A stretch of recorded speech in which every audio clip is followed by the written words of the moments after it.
I've never understood what psychedelia is. To me, it's all just energy. You know, it's just I play music that has energy in it, and if it's psychedelic, it's psychedelic. But I have no idea what all that means. You know, it's just I feel energy. I like to play it, and that's how it goes. You're still using the basic same sort of setting? Yeah, actually, it's the same. It's just gotten more modern. I'm still using 16 oscillators, but you only see 3 because the rest are all sampled. And I have a simple little 25-year-old Akai S20 sampler with the push button. You know, I don't play a keyboard, so the push button is just fine with me. They don't need to make anything fancy. I'm happy there. So I've got the 16 oscillators all in a little Akai S20 sampler. Yeah. And so instead of carrying boxes of oscillators around with me that weigh 200 pounds each, I can carry a little sampler that weighs like 3 pounds. So technology has totally freed me up. It's made my life easier. It hasn't changed my sound much because I sample my old oscillators in the studio and build banks of samples and change them in between songs. It's very easy to do. And so now I can play that sampler the same as I used to play the telegraph keys when there was, you know, a massive amount of stuff. So for me, the performance is exactly the same. To me, the sound is exactly the same. It's just that it's a lot easier to do now because of technology. Thank God for the guys that are and engineers and, you know, have pencils in their pockets and design stuff. Yeah. If I had ever learned how to play the keyboard, it might have much more melodic runs and stuff like that going in it. As it is now, I'm 2-button it like I do my computer, and I never learned how to type either. So it's all 2-button stuff, 2 fingers. And so maybe the music has more of a kind of a little bouncy sound to it because that's all I've got. Yeah. And that's kind of the way the bass was with my feet when I was playing the bass with my feet. Now it's all programmed into that little thing. But I mean, they're just 1 button at a time is all you can do with your feet. And so when I'm moving my feet back and forth, I can just get 1 beat at a time. So my bass lines tended to be rolling, repetitive, on the downbeat bass lines. And that's why it has that loopy kind of feel to it. It's not because I got a brilliant idea, I said, I'm going to create loops. It's because I couldn't do anything else. It's just a digital remastering. Nothing has really changed. There's just more clarity now.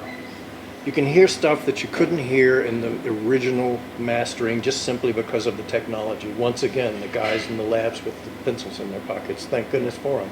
Yeah. They've made it so that you can take that old stuff that's sort of soft and squishy sounding and crisp it up and make it feel like it does when it's played live. There's also a story about you recording with Jimi Hendrix. Yeah. Could you tell us a little bit about that? It wasn't like a formal recording. When I was recording the 3rd record, The Garden, he was recording, I think it was his 3rd record, I forget what it's called, and we were both in the same recording studio in New York. And we had 4 hours booked from midnight to 4, and he had 4 hours booked from 4 to 8. But the clubs in New York, where he liked to go and jam with musicians and bring them back and mess with them, you know, create new stuff in the studio, if they closed at 2 o'clock, then he really had nothing to do, so he'd come hang out with us. And toward the end of our sessions was usually a mixed down session or something, so we could just play along. So it was all very informal. And on a few occasions, Ed Kramer, the engineer, had the sense to turn on the machine, and so we got a few of those sessions that at the time we didn't think anything of, but now they seem incredibly valuable. And we found one dub in Danny's attic when we were poking around, and when Danny and I got back together, the drummer. And we found this dub that he had taken of Jimi Hendrix playing guitar, me playing bass oscillators, and Danny took it home to try and figure out a drum part to put in there. And that never happened. So all we have is just Hendrix on multi-track guitar and me on bass oscillators playing the Star Spangled Banner. Yeah. Just goofing around. He found out that we were going to play the Star Spangled Banner for a 4th of July festival we were doing down in Atlanta, I think it was. And he was going to do the one at Woodstock. He was going to play it at dawn. He thought that would be a good wake-up call. Yeah. Make the kids all stand up when they hear the anthem. He thought it was funny. And so we both had sort of weirded out versions. And so we were like comparing notes, and we said, well, let's just play it together, see what happens, you know. So we did. And that's what's on there. It's very informal, very loose. It doesn't have really a good timing to it, or stuff. But it's fun to listen to. How we had no concept of what's the big picture of things. We were just a bunch of scruffy street musicians, making our way through life, getting the rent paid, and trying to play something that had some meaning for us. We weren't aware that we were like doing anything on the forefront of electronics or any stuff like that. We were just. I thought of it as like electronic jug band music. We were just making music out of stuff we found on the street, and could put together ourselves with our limited knowledge of how electricity works. We're not engineers. We never had any training in any aspect of the whole thing, and so it was strictly trial and error, soldering and masking tape and duct tape and a little bit of banging, and we'd get things to work, and then hold it all together with duct tape, go out and play some music. And of course, it didn't hurt that Danny was a fabulous drummer, and he could like just hold the whole thing together like glue. Yeah. And I could that gave me the freedom to just get out there and float around and do stuff and experiment. So I really like that story, that whenever you got a little bit of money, you would buy an oscillator, yeah, and Danny would buy a drum. Yeah.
The hammer of her heartbeat as she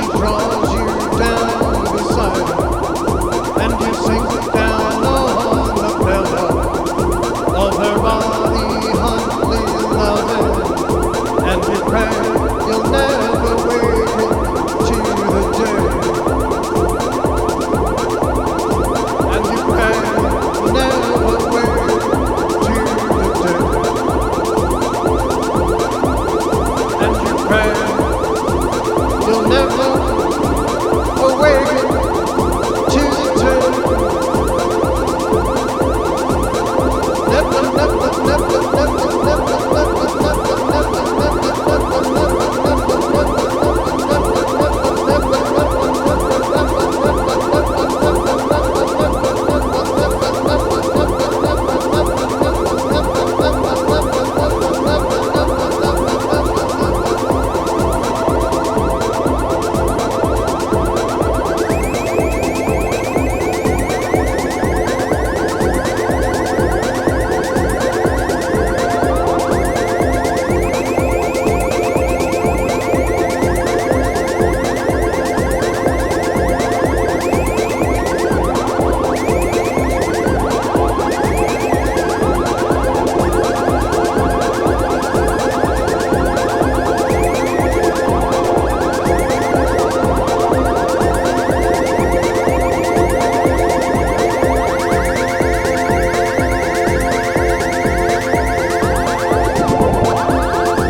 It's like trying to stop a train.